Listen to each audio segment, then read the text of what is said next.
Hey everybody, this is Hyperwave, and we have a special guest on today who you are going to meet, who actually is coming in and out of the screen right now, and that is Sawcruhteez, who is brilliant and has been working with us, and we will talk about him probably ad nauseum, and he's gonna be showing us some fun charts today. So as you guys have always been asking, we are actually gonna show current hyperwaves.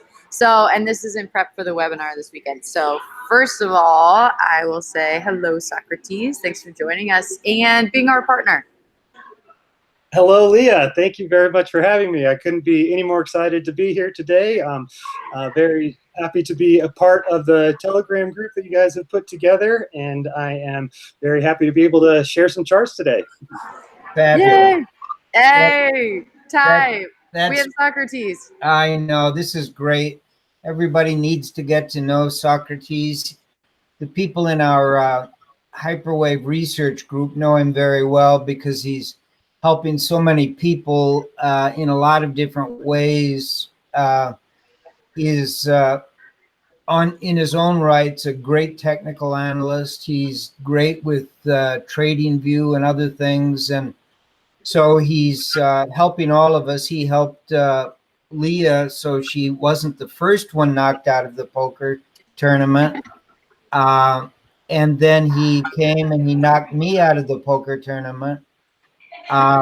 This is going to be a lot of fun today because we haven't really talked about current hyperwaves.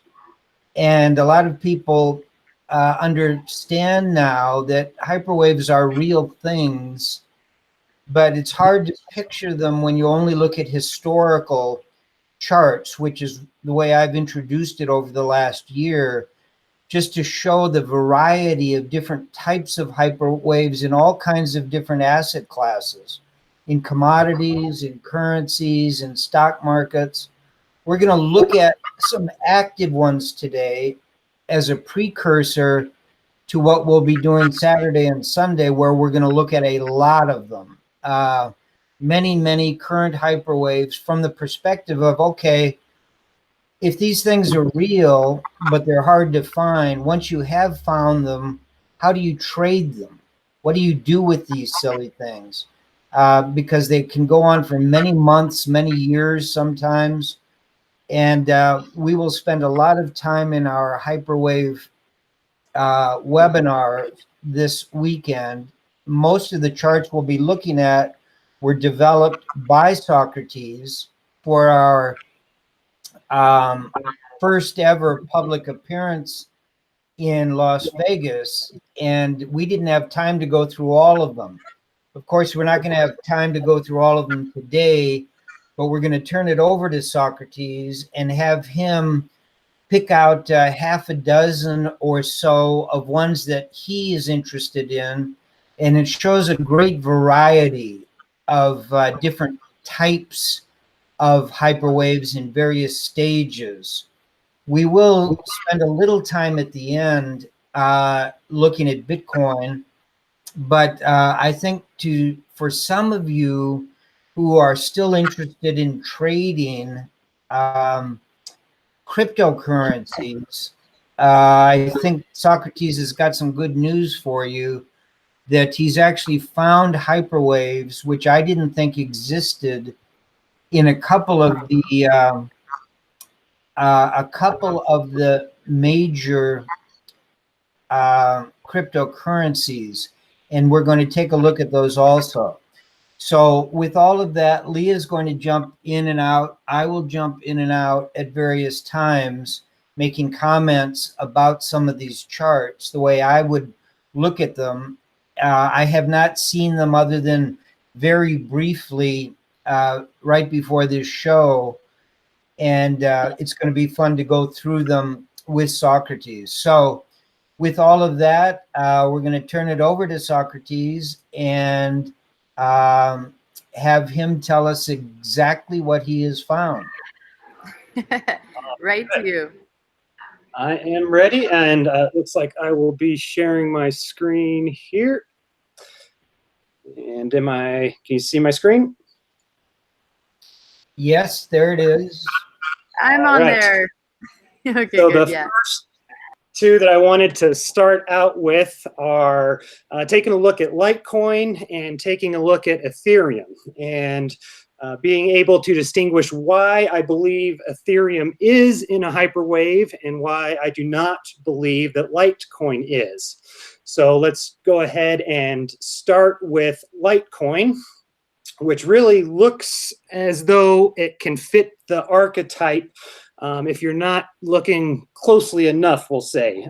This phase one, which is the most important phase of a hyperwave, is just beautiful, absolutely stuck down in this range, waiting for enough people to accumulate essentially to break through there. And then once that breaks through, a range like that being on red alert for a phase two starting, and that seems like it took place, a very nice phase two right there.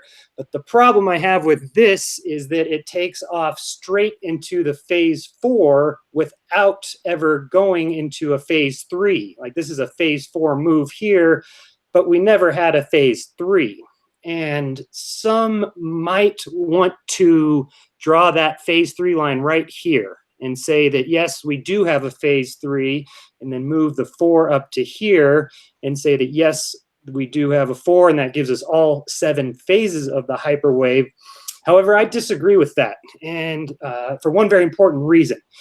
For me, it's not because it's too short in terms of time. It doesn't bother me that this is only 3 candles in 3 weeks. What does bother me is that it doesn't really make any gains above the all-time high that we had in phase 2. So this got up and tested around 100. And if you were to consider this phase 3, it got to maybe 110, and a 10% move in phase 3 is just not acceptable to me. So I would not label that phase 3. Therefore, this only has 6 total phases. And we know from Tyler that all hyperwaves have 7 total phases. They cannot have 8, they cannot have 6. So therefore, I do not believe Litecoin ever experienced a hyperwave. Let me just jump in for a second. Please do. Is it possible for you to make the pointer bigger, larger? It's difficult to see on the screen. You know, it would probably take me a little too long to Leah, do that. Leah, do you know a shortcut for that? Or if anyone that's watching knows a quick way of doing it, just tell Leah, and we'll try to do that, because we'd like to see all of these points. My pointer's too small also. I've been trying for 7 months to change it, and I can't. So Sawcruhteez, I think Yep. Tyler would be happy if you just zoomed in a little bit, and then in the meantime, and then Tyler, is there anything else on the chart you want to talk about? People are asking if why, not an S curve. Do you think Litecoin's an S curve? Any other additions to what Sawcruhteez said?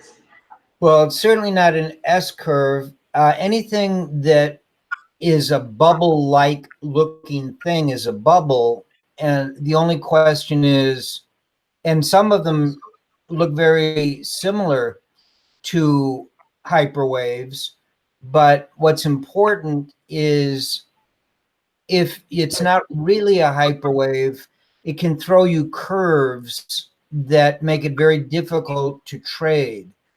And so I like the idea that this sure looks like a hyperwave. And I know we're about to look at Ethereum, which Sawcruhteez has concluded is a hyperwave. And after he talked to Leah and I a couple of days ago about it, I concluded he was correct. So I have been saying that I don't see any other ones in the crypto space. But if you want to pick out Ethereum now, we'll take a look at that. All right. And yeah, just kind of highlighted there where that phase 3 potentially could have been drawn that I would disagree with. Right. And then hopefully I can use this little highlighter to point out anything that is important. Let's see if I can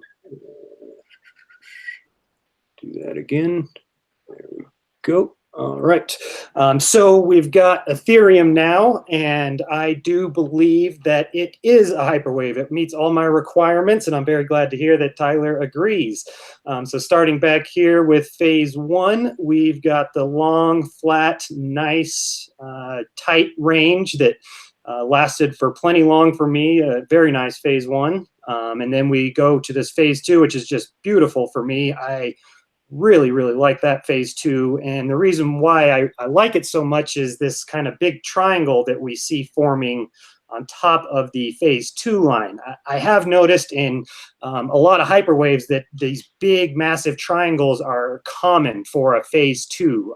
Kind of, you could either draw it as an kind of an ascending triangle there, like that, or that's pretty much how I would prefer to be looking at it. You see it's very bullish with the higher lows, or you could take these wicks and kind of draw more of a symmetrical, but I like that. I really like that ascending triangle as a phase two. That really looks good to me.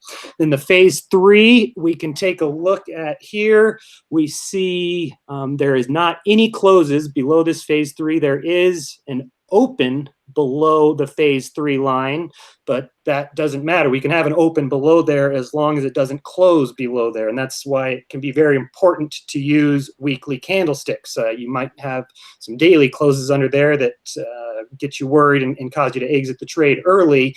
And as Tyler mentioned, that to me is what's so important about hyperwaves, is that they're designed to trade, and they give you actionable the things that you can take action on. The indicators are very black and white. If this happens, then you do this.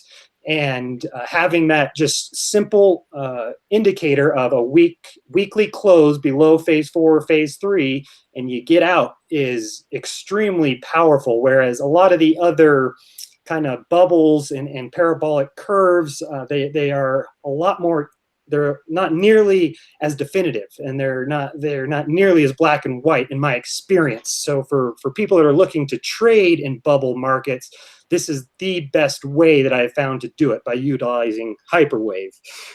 So here, phase three, it's all looking good to me. All closes above, one open below, but no big deal.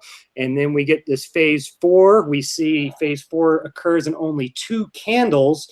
But again, that doesn't really matter to me. Let's look at the gains. It went from $680 up to over $1,400. So for me, that's a phase four move. And phase three, good gains there as well, great gains. And then we have this phase five, which essentially occurs in 1 candle.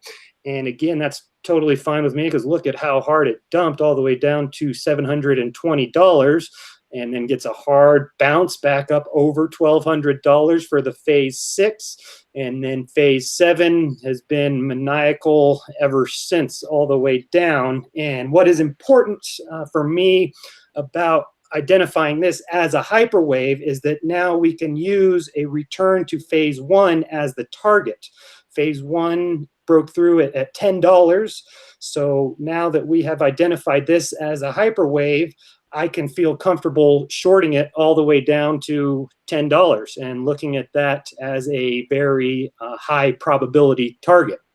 So that is everything I had there. Anything you wanted to add? No, that's terrific. Notice on the phase three that not only did one of the candles start out below the phase three line, but then the next candle broke the phase three line with the wick, but then closed back above it. And that's one of the remarkable things that I have found over the years about hyperwave, why you want to use weekly candles. Because interweek, very often you will take out a phase line. And remember, on Bitcoin, we had 11 different times in which the phase three line was broken, none of which continued lower, because they all broke back above by the close on Sunday night, until they finally did break it. And then we went all the way down to phase two, which turned out to be at 6,000. So this is a great illustration of, over a fairly short period of time, a very, very volatile, illiquid asset conforms very closely to the rules that we have talked about. So I love this chart. Thank you very much. I'm definitely enjoying watching that one as well. So now we can go ahead and take a look at the Turkish Lira, which has been my favorite active hyperwave to trade since learning the theory. And here we are looking at the weekly chart. And let's see here if I can get my little highlighter going again. Not sure why it's not letting me this time. I think it's that one. There we go. Okay, so we've got this beautiful phase one. It's not nearly as tight of a range as the others were, but look how long it was, from 2003 and even probably further back there, all the way up to 2011, 2012. We've got this range that's not the tightest, but it's still very, very much a phase one in my opinion. And what's also been interesting for me to follow along is the developments with the behind the macroeconomics of this, and how they have been trying to kind of separate themselves from being so dependent on Russia for oil. And they've been trying to get their own pipeline in from Qatar so that they can get their own, basically be self-sufficient there. And they're trying to join the European Union. Now there's some stuff going on with Trump, and it's just been a very interesting situation for me to follow along. It's certainly this is not a good chart if you're a citizen of Turkey. That's for darn sure. This is representing hyperinflation that could potentially have a very long way to go. So my heart does go out to the people of Turkey, but how I feel doesn't really determine how I'm going to trade. So I have been following this closely and actively trading it, and this illustrates a point for me that is can be very helpful. And it's basically how I was able to kind of recognize parabolic moves coming before I understood anything about hyperwave. And that is these horizontal resistance lines that are all-time high areas that actually represent an unfilled gap where the price broke through it and never returned to fill in that gap.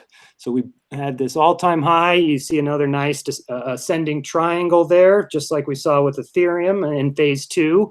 And it breaks through hard, but never comes back to retest that prior all-time high.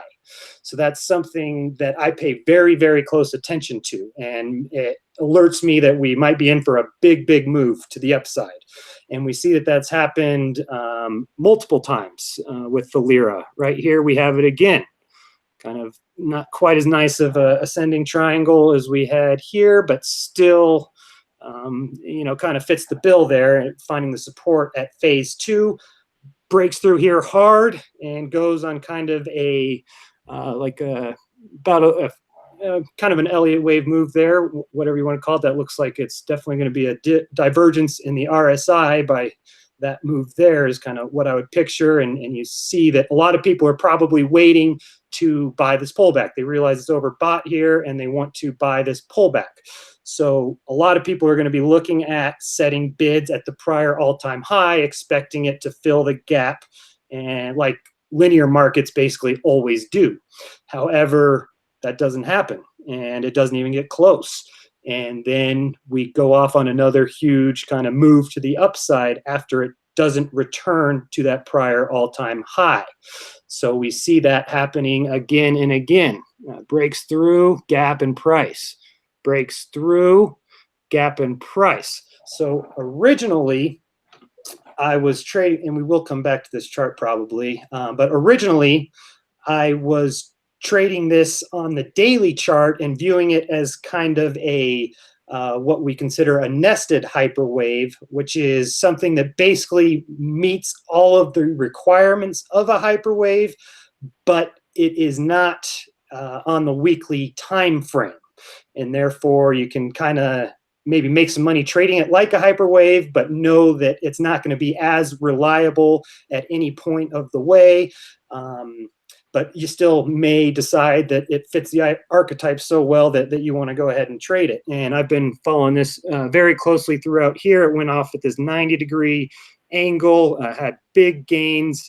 Everything here looked like it fit the bill of phase 3, phase 4. We have it dump off in phase 5, get this dead cat bounce that creates a lower high.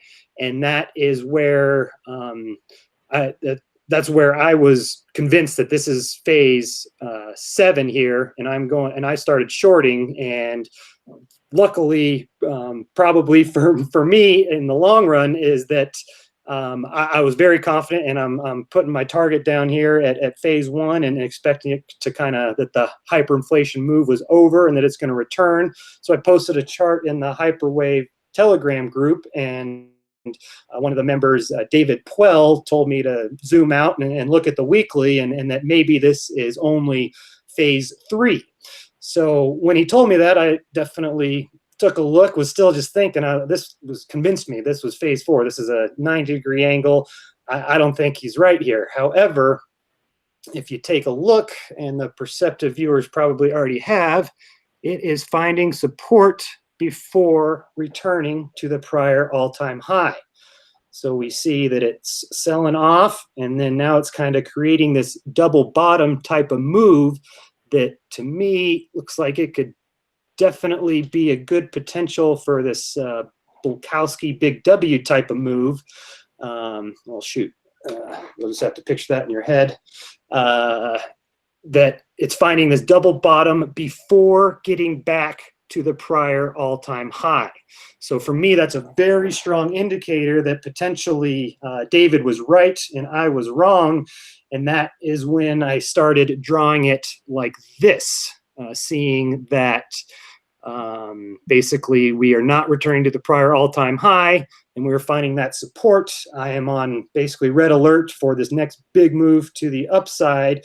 And if at any point this comes down and touches this, just even a wick, for me, that'll be enough to think that this is phase 7. So this is an area where I am kind of using a few of my own rules that I've learned trading hyperwaves, but I have noticed that is a very powerful way to help yourself identify when a parabolic move is still in the process of happening, or maybe just getting ready to occur. So that's all, pretty much all I have there. Those are great observations, and shows why time frames are so important, and why I ended up, after the first 5 or 10 years of looking at these things and studying them, that I decided that weekly is the only way I want to trade these. I cannot explain why weekly works as well as it does, and it does not mean you can't make money on other time frames.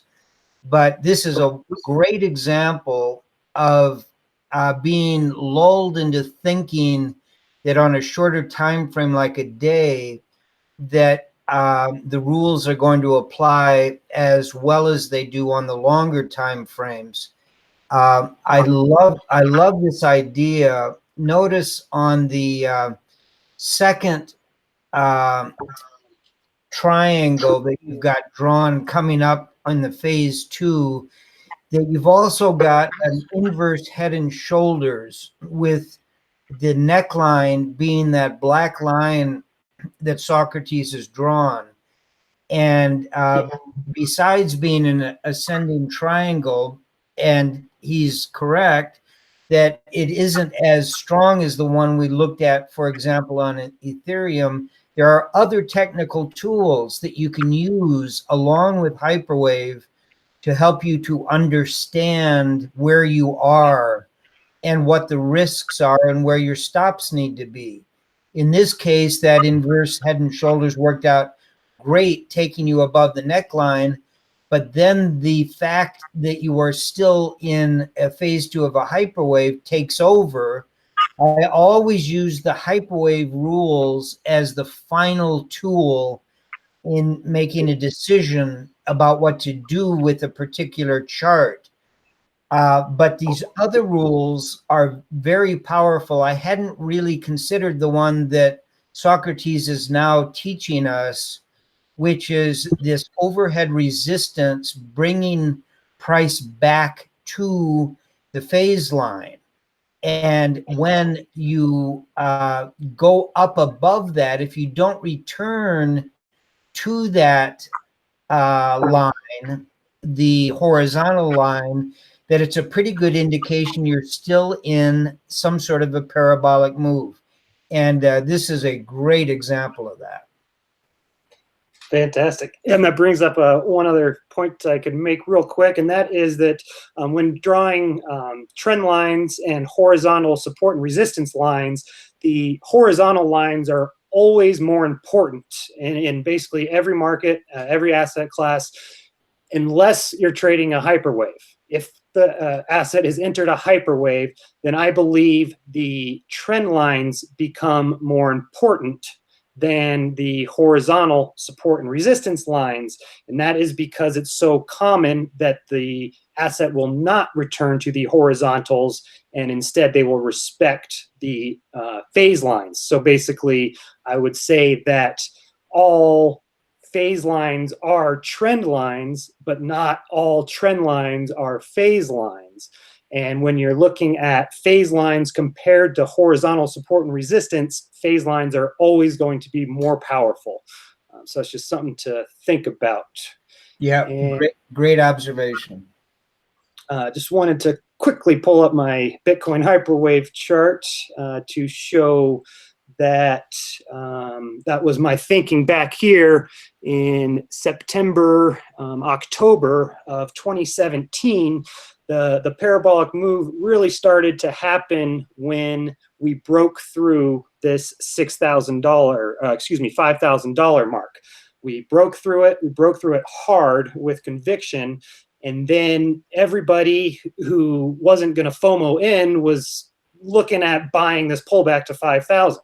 So everybody's setting up to buy this 5,000. They're either putting in blind orders or they're waiting for the pullback to come back there.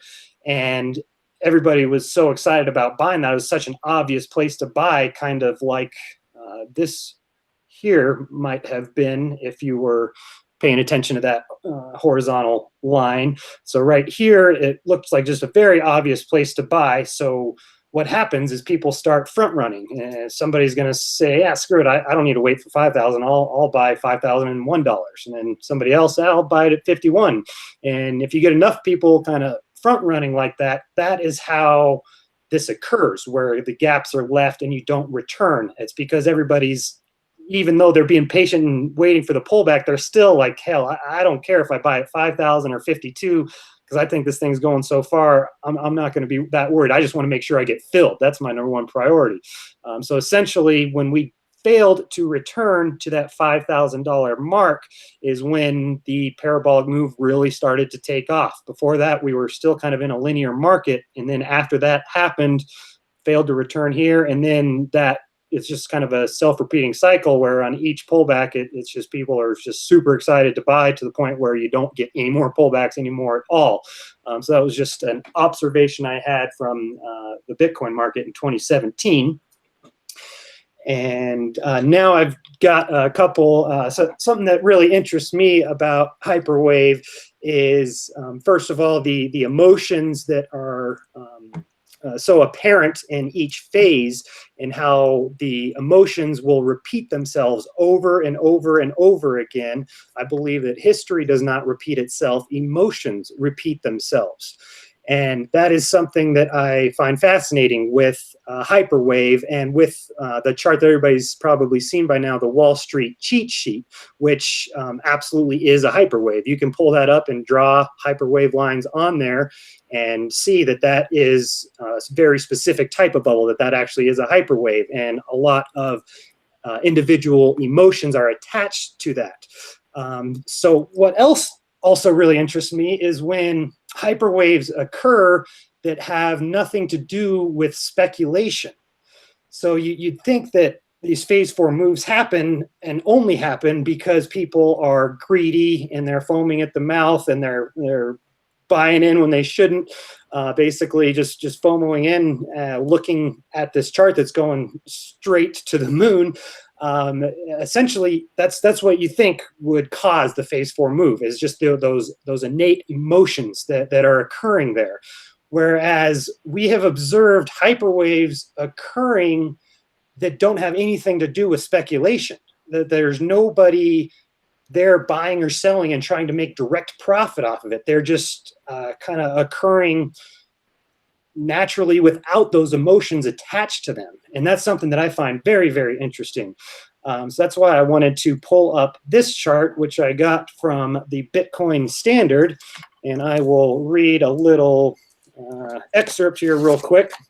And that's after Switzerland joined the IMF, International Money Fund, whose rules prevents government from tying their currency's value to gold, the Swiss economy began to experience the pleasures of Keynesian funny money. So basically, we can look at this unemployment rate as like 0. I mean, it's as close to 0 as you could possibly ever get in an economy, I would sure think, over this period. And then all of a sudden, they leave the gold standard, and we start seeing these kind of hyperwave looking moves. And this is one that kind of really reminds me of the Turkish Lira, in the sense that it looks like we have one small one occurring that maybe turns into a much bigger one that nobody could have ever saw coming or ever expected. And this also is, let me get my highlighter out here, kind of reminiscent of the Litecoin one we looked at. We wouldn't consider this a hyperwave because there aren't as many phases. That we've just got one here, 2 here, 3 here, 4, 5, 6. So very similar to Litecoin in the sense that it doesn't quite have all the phases, yet maybe it is going to only be starting. Basically, we look at it, returns to phase 1 here, finds support, creates a higher low, and then we can start to draw another trend line here, which could be a new phase 2 line, and then start to draw a new trend line here for a new phase 3 line, that we start to kind of see this triangle here occurring that maybe is indicating this has a lot more room to go to the upside. So this is just one that I wanted to show, even though it's not the most perfect example of a hyperwave. I found it very interesting, A, that it happened directly after they left the gold standard, and that B, basically it is essentially a hyperwave-ish type of move that's occurring, but it has nothing to do with speculation. There's nobody here feeling greedy about being unemployed. I can almost assure you that. So that's something that I find just very, very interesting when we see these similar patterns that really are not correlated to the same emotions that you would see in speculative markets. So anything you guys wanted to add there? Just that we have noticed over the years a number of patterns that look similar to this, having to do with exponential growth in a number of different areas, where people aren't buying and selling things, but they are occurring for other reasons, other economic reasons or regulatory reasons, or just the nature of innovation, which moves exponentially from Moore's law. And we went through a long process, about 3 years, almost 4 years, studying exponential curves, and the variety of them are unbelievable. Just like we find with mathematics and Fibonacci relationships and golden means, they occur in nature, but you don't know that until you actually take all the measurements necessary, and then all of a sudden you see example after example after example where things, not only in the investment world but in the natural world, follow various patterns. And I think Sawcruhteez is exactly right. We got into a big debate in our research group about the hash rate in crypto, because it has all the appearances of a hyperwave, but nobody's actually buying and selling the hash rate. It has to do with a derivative of what is going on with buying and selling. So that's a fascinating area of study, and I'm glad that Sawcruhteez has pulled out an example of that. Yeah, you definitely bring up something that is very interesting as of the last few days. So one of the things we were talking about that was that it looked like phase 4 broke down of the hash rate, and therefore a return to phase 1 would be expected, which I interpreted to mean very, very slow transactions and very expensive transactions. Could happen from miners capitulating. It could happen from attacks on the network. Whatever you want to say, it would likely show up in the mempool, and that is something that I've found very interesting. We just had this huge spike back on the 11th, where just out of nowhere. Let's see if I can zoom this out a little bit. The mempool started to get very, very clogged up, and it might have been something basic, but it sure like an exchange making a big move with some big transfers, but it doesn't seem like that based on these levels that we have been at. This is something that's very interesting that I'm keeping my eye on, and that if that was a hyperwave of the hash rate, then we should expect at least a retest of phase 3 and phase 2, and most likely a return to phase 1. And I think that would be seeing this mempool getting extremely clogged up would be a good way to kind of see that happening in real time, looking at basically a return all the way back up to this range would be kind of what I would be picturing. And that is something that, yeah, it's another very good example of the pattern occurring without necessarily direct speculation occurring. So something that we're very interested in. All right, so one more is I wanted to basically, when I read this article, I typed in the group that this is the first time I think I've ever recognized a hyperwave without seeing a chart. And that is basically had come from reading this article, and also personal memory of being an avid baseball card collector in the 90s. And as an avid baseball player, I was putting all my allowance and all my money into the local card shop, and basically watched the value of those cards go to the moon and then come all the way back down. So this is kind of one that I think is very interesting. And I think everybody who has been through this Bitcoin hyperwave has experienced the emotions and can start to basically recognize the telltale signs that a hyperwave is occurring without even necessarily needing to see the pattern on a chart.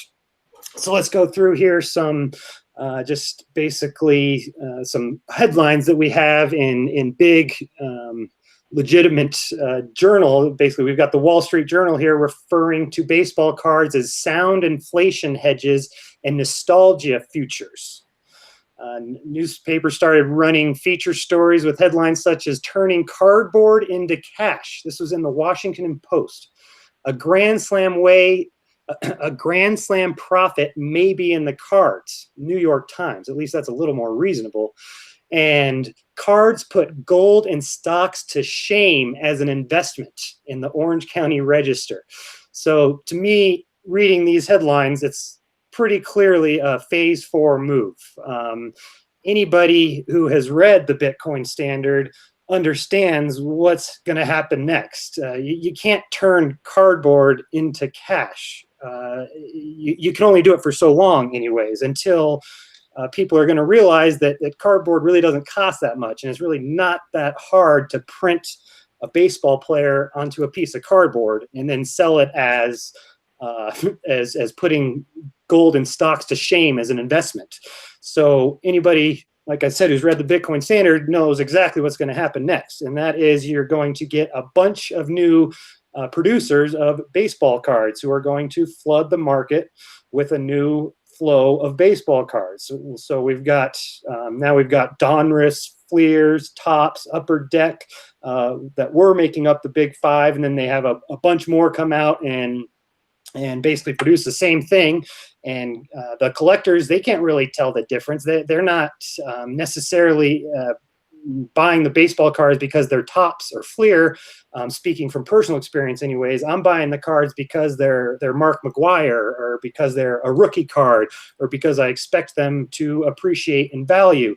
And people aren't always the best at understanding what is and is not going to appreciate in value. And for me, this is very, very important because it is a very strong correlation with what we're seeing in the altcoin market since basically 2016, 2017. You have these things that there is not a limited supply of, and they're being viewed as a better investment than Bitcoin or stocks or gold or anything else. It's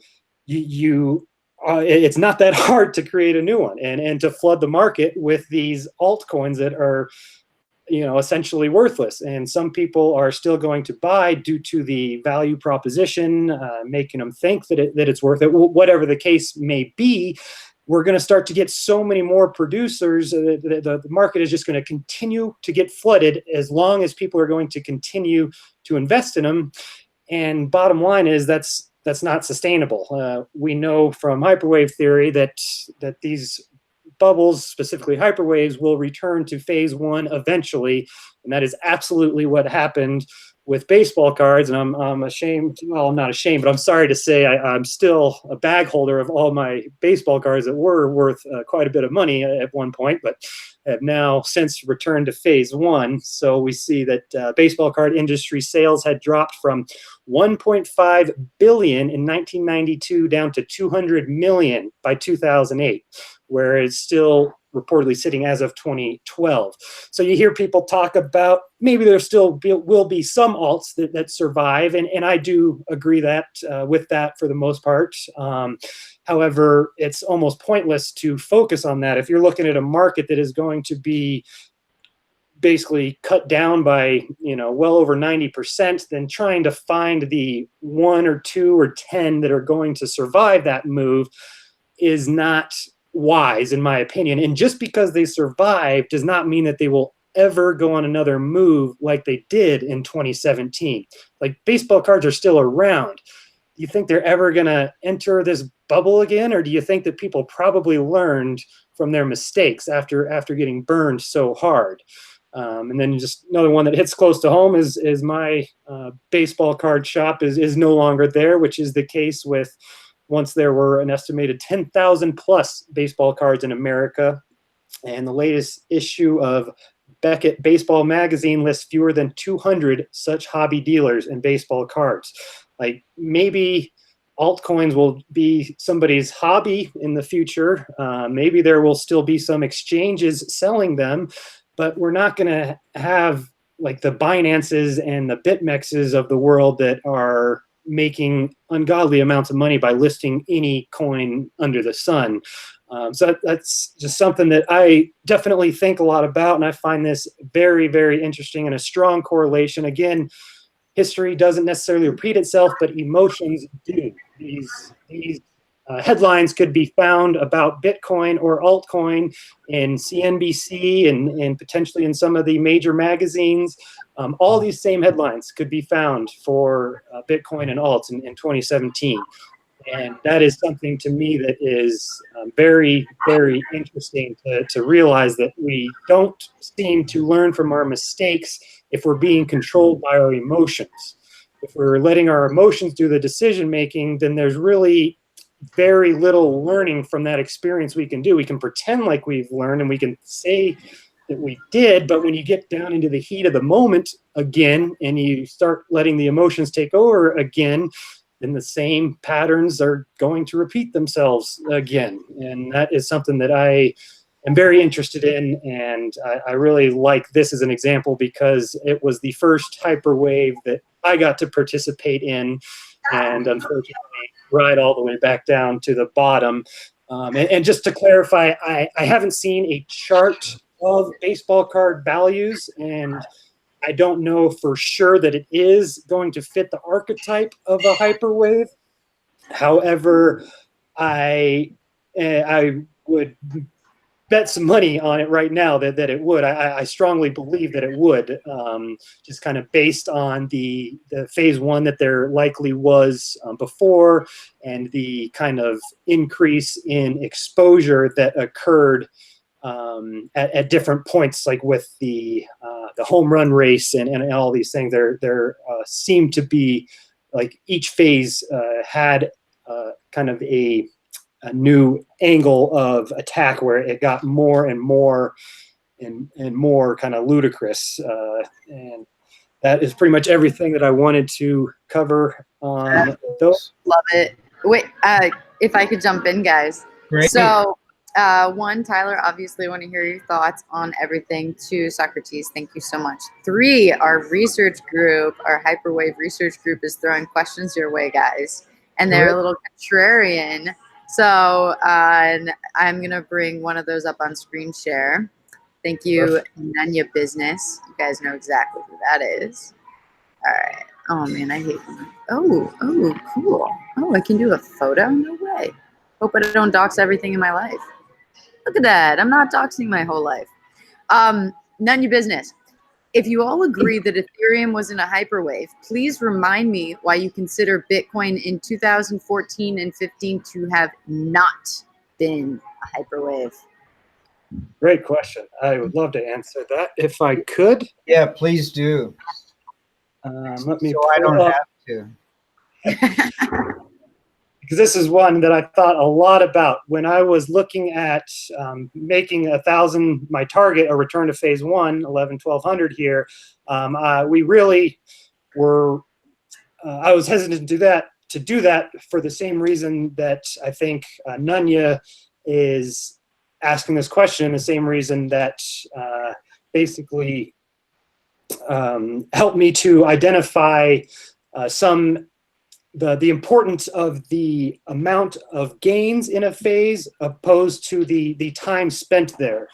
So if we're looking at, and it would probably be best to use Nanya's chart, but I do not think that there is a phase three, and this is something that I believe he might disagree with, but I would remain firm in my assertion here, and that's because basically how he's drawing it, I think, is right here is the phase three.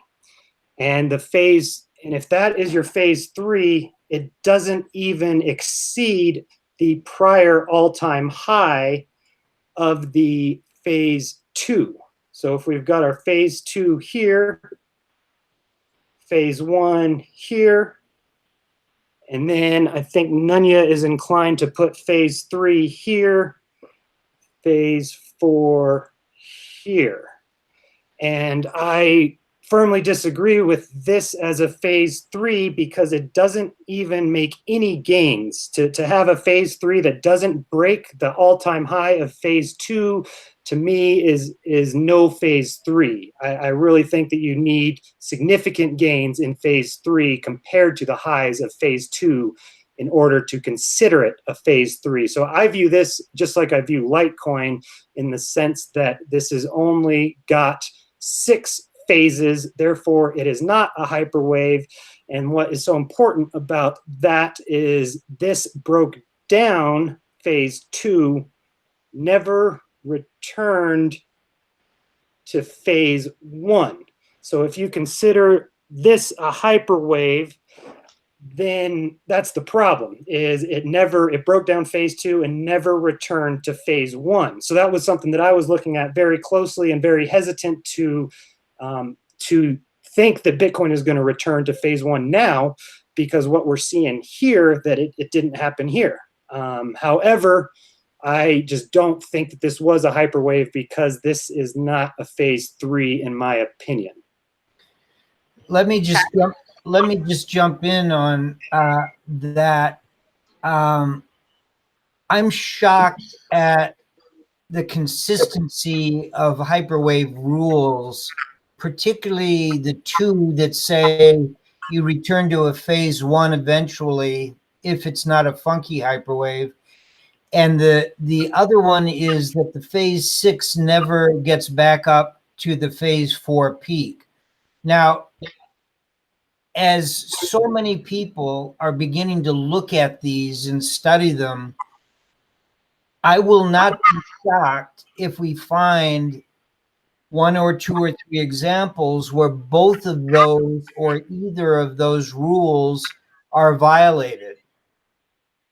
And what that tells me is that nothing, no matter how strong the technical signal or technical system is, can be 100% accurate all the time. And that's a metaphysical comment as well as anything else. Those of you that have heard me dither on endlessly about the fact that in the material world, the things that we can touch, feel, smell, taste are never perfect. And that includes the mathematics that involves all of those. But that doesn't mean you can't be asymptotical to perfection or asymptotical to infinity. It just means that never think that a 1 in a million chance will not occur, because it will. A 1 in a billion chance will occur. A 1 in a 500 trillion quadrillion chance will actually occur. So with that observation, what it tells me when looking at something like sequential that has something on the order of 75 to 85% accuracy, that you are going to find nines that don't do what you wanted them to do. In hyperwave, which I think has certain rules that are approaching 100% accuracy, you are going to find examples, although I haven't up till this point, but there's a couple I'm exploring right now along with Sawcruhteez that seem to challenge even those two rules I gave you in terms of the 6 not getting back up to the 4, and also in the 7 that you return back to 1. So I am not so dogmatic in the rules that I'm not willing to really look carefully to see if there aren't some exceptions.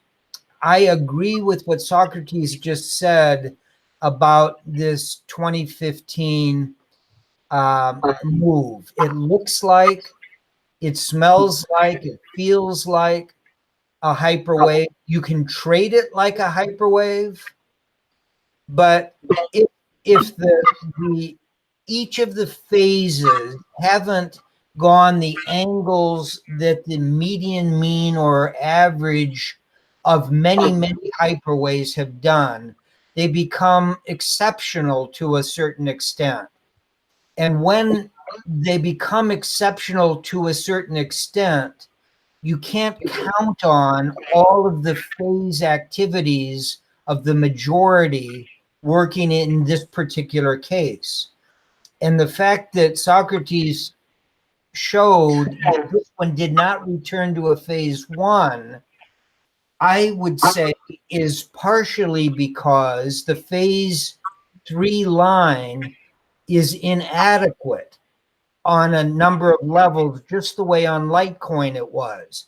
Now, that doesn't mean that everything we've been talking about structure and about tradability and about making money if you are attempting to invest is not right there in front of you. It is. But that's a different question to me than looking for and finding archetypical hyperwaves in which every one of the 7 phases is completely consistent with all of the rules. If I had 100 to pick from, and there are 5 that vary a little bit, then I would be more interested in trading the other 95 as opposed to the one that has some peculiarities about it. And I say that from experience because I made a bit of an ass out of myself back in 1987, 88, and 89 before I understood that there is such a thing as a funky hyperwave. I didn't know that prior to that time. And therefore, I was very dogmatic about the fact that the crash of 87 had to bring the Dow Jones Industrials back down to 1,000. It was because of that experience that I realized what a funky hyperwave was, where in what looks like a 7 ends up holding either at the old phase 3 or phase 2 line, and then you can go up exponentially from those points. So I never made that mistake again, and I try to keep that in mind when we explore the details of things like this 2014, 2015 wave, or Litecoin, or the other cryptocurrencies, many of which look like they should be hyperwaves.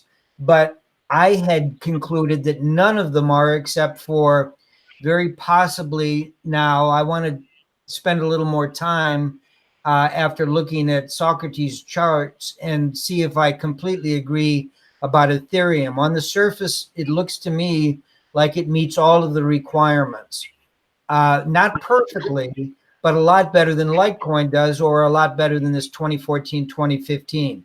Therefore, I call all of these kind of things bubbles, because just as Sawcruhteez said originally, and we've been saying for a year, all hyperwaves are bubbles, but not all bubbles are hyperwaves.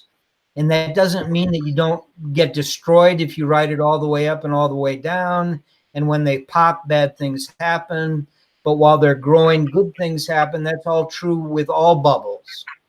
But hyperwave has very specific characteristics that those are the ones you want to put all of your money behind, either on the long side or the short side. So with that, thank you very much for all the work you did, Sawcruhteez. That was a great presentation. Leah, any other questions coming up? Let me think. Well, not yet from the chat. Oh yeah, okay. Yeah, this is a little overview of Hyperwave, and then also, Tyler, if you want to explain how this ties into what we're going to be doing on Saturday and why we're giving you guys some teasers. But isn't phase 3 supposed to be longer than phase 4? Longer in terms of time? Yeah, you know, this is a question we often get, is how important is time specifically? And we talk about that in the webinar, by the way, guys. Yeah. But if you want to give just a small overview of, I do think that's in regards to time, but we often do get that question of how important is absolutely. Time? In general, phase 1 is going to be the longest. In general, phase 2 is going to be shorter than phase 1. Phase 3 is going to be shorter in terms of time than phase 2. And phase 4 is going to be the shortest of the upswings. Phase 5 is actually the shortest of all the phases. And it should be immediate and decisive, and it should be a 50% kind of a drop, literally before anybody can react, which is what sets up phase 6.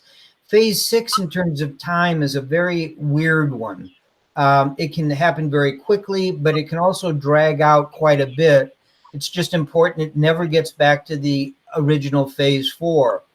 And then phase 7, that's why I call it maniacal. I've never figured it out. I don't know if we ever will be able to figure it out. It can take forever. It can be longer than a phase 1. And I would point to the Japanese stock market that went on for 20 years trying to figure out where it was going to go. So we will go into all of these kind of things.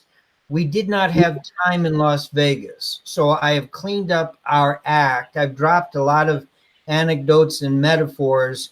And I'm making the assumption that this great number of people, thank you all very much, who have signed up for this webinar, have a working understanding of Hyperwave, either through our vlogs or comments that we've made in webinars, because we are going to foreshorten the basics. We will spend in the first hour, we will go through each of the phases and general information about them, but we're going to spend a great deal of time examining the trading aspects of Hyperwaves, where you want to get in, what kind of evidence you want to see, where you want to get out, where you want to take profits to get bigger profits by pullbacks to the phase lines before re-entering again. And Sawcruhteez has given us one great clue of a way of doing that, even in the up phases, through his horizontal lines. I will be using Sensio, and I will be using stop and reverse points, and I will be using sequential, and I will be using a number of other indicators, including RSIs and momentum indicators, on how you actually trade these things. And we will spend a lot of time on that in our second day. Now, a number of people will be in on this webinar that have already paid for the webinar or the workshop in Las Vegas. And we've invited them in, obviously for free, because they've already paid for the information. And one of the big comments was, we're sorry we ran out of time after 8 hours, because we only got halfway through the examples that Sawcruhteez had put together, and I had a number of them myself. We're not going to make that mistake this time. We will go through each one very carefully. We'll be able to answer a lot of questions, and this is a working seminar, a working workshop, a working webinar to learn not only that these things are real. I want everyone to be convinced of that fact, and many people already are. But okay, now that we know these are real things, what do we do with them practically? Using options, using futures, using stops, and that's what we're going to spend a lot of time on. So one last very quick plug. Just go to lucidinvestmentstrategies.com. Go to products. Under products, go to webinar. Don't go to workshop, because we're calling this a webinar because it's over 2 days and 4-hour pieces, which, by the way, will also give us extra time after those 4 hours are up. And I will stay all night answering questions. Leah might have to leave, but I will be there. And all you do is click on webinar. It will show up, and just click on the webinar, and we'd love to see you there. It's going to be fantastic. Yeah, please. Hey, all right. Well, I do have a really good last question for you. And also, just to say to everybody, because I get this question all the time, they are going to be recorded, and after the webinar, you get the links, and you can watch it as many times as you'd like, forever and ever. So just FYI. Great point.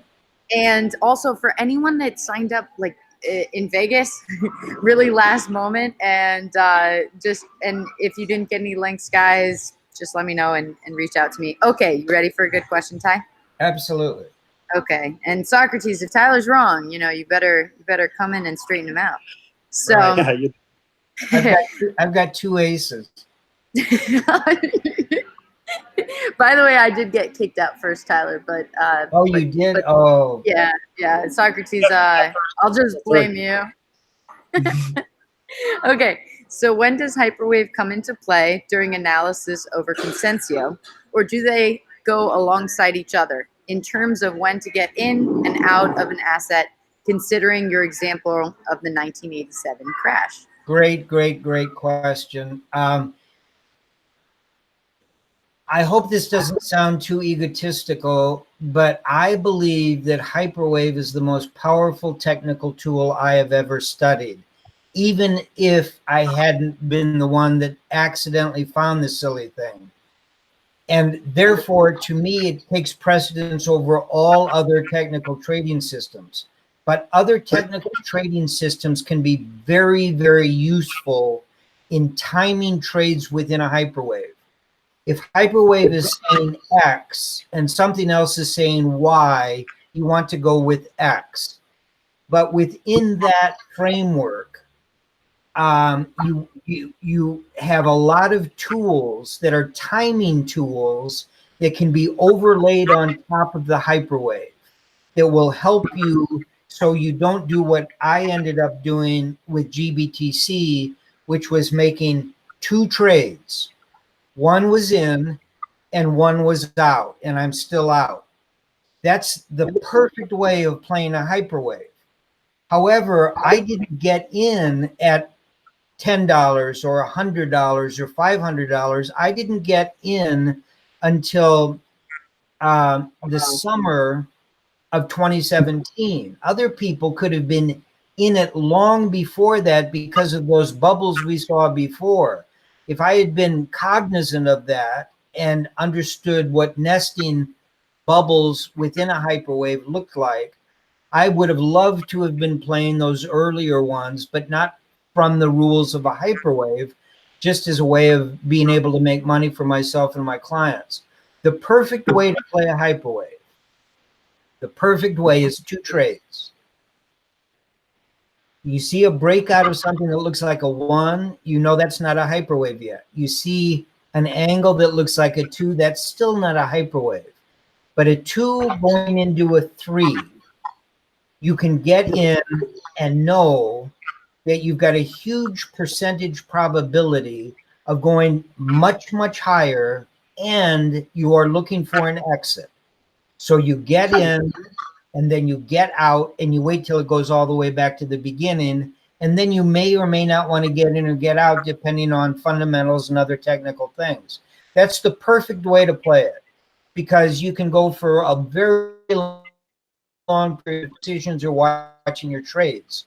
But the most effective way of playing it is what we will be talking about at the webinar, which is given that archetype and knowing the upnesses and the downnesses of what it entails allows you to do many trades along the way. That as you accelerate up off of a 2 or a 3, that there's a lot of room back down to that 2 or a 3.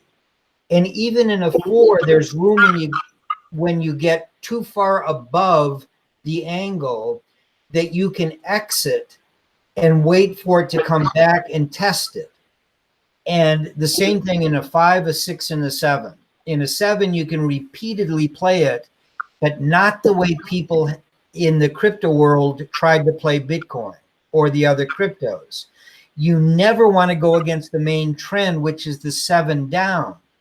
But what that means is that if you get too far down below that angle, you can play pops on the short term, knowing that they're all going to end and turn around the other direction. So it can be a tool for long-term traders, for swing traders, position traders, intermediate term traders, or even very short-term speculators, depending on what other technical tools you lay on top of it. So one more question, and if anyone can hear, yeah, real brief that. Totally. Just the one thing I noticed with Hyperwave compared to Consensio is that the rules of Hyperwave will definitely get you out at a much better price. So using Hyperwave to exit is a very good strategy. And then using Consensio as a way to confirm entries is a very good strategy, in my opinion, as well, because either buying it when it pulls back to retest a bullish trend line that's either the 50-day, the 50-week, or the 200-day, using that as confirmation for the entry, and then not needing to wait for the MAs to roll over or get the death cross to exit. Because if you just kind of backtest that a little bit and look, say for Bitcoin, for example, if you waited for Consensio to get you out, you probably wouldn't have gotten out to like 8 or 6K or something along those lines. So using Consensio as a way to confirm entries, but only using the rules of Hyperwave when you're looking to take profit is what I've noticed to be very powerful. That's a great observation. Yeah, that's terrific. Yahoo! I'm just laughing that they're playing This One's for the Girls in the background. Okay, another good question from one of my favorite people in the live chat. Okay, and I hope you guys can hear me, sorry. Or Yeah. you can dance at the same time, that works too. Once phase 7 completes, it's done. Anything that happens after that is new or unrelated in the past hyperwave pattern, according to my understanding. Oh, maybe it was just a comment. So let's put a question. But that's a great observation. There are things that occur within the hyperwave that you can put behind you. And what I mean by that is if you're in a phase 2 and you break it, there was no hyperwave, it's over. That doesn't mean it's not going to go up later and you can't use other tools to get in, but it's no longer a hyperwave. If a phase 3 breaks, which only happens 15% of the time, 85% of the time it doesn't, then that's it. It's over. The hyperwave is over, and that was one of the 15%. That doesn't mean anything about what the future holds. It just means it's no longer a hyperwave. The other thing is, if you extend the phase 2 line and the phase 3 lines to infinity, they will stay there as long as price stays above them. But as soon as price breaks on a weekly basis below them, they disappear. They will not be overhead resistance coming back the other way. It's almost as if they disappeared or a bubble popped and they're no longer there. That's not true with horizontal trend lines or angular trend lines. They will be support above them and resistance below them, but not a phase line. I don't know the reason for that. I just know that that is a true statement. But the most important thing is once you've hit that, broken the phase 1 line with your phase 7 activity on a weekly close basis, that is the end of the hyperwave. That does not mean that prices will not continue to drop. It just means the target has been hit and the entire hyperwave has disappeared. It will no longer enter into your decision-making process. So great question, great observations. Sawcruhteez, thank you very much. That was fantastic. And Leah, back to you. All right, I think we're done for today. Sawcruhteez, thank you so much for joining. We will be having him on quite a lot. So he's going to become a bit of a staple. But yeah, everybody have a great day. Sawcruhteez, thank you. That was my pleasure. And if I could just say one last thing before signing off, I would like to give my experience and my input with the seminar that was in Las Vegas. So I have been studying Hyperwave and watched all the videos, had been in the chat group, had felt like I was very, very well adept at identifying hyperwaves and drawing the hyperwave lines, but I still didn't really know how to trade them. I didn't really know any rules for outside of if a phase line breaks on a weekly close, get out. Well, I'm looking to get in on some of these that I'm seeing develop right now, and I'm not knowing the best way to set the stop losses, to potentially when to use options and when not to, when to use leverage and when maybe not to. So those were things that I did not have a good understanding of in relations to how they relate to hyperwaves. And that's why I went to Vegas, not only to meet them, but also to learn about how to trade them. So not only did I learn how to trade them, I walked out there also realizing that I didn't know how to draw them as well as I thought that I did.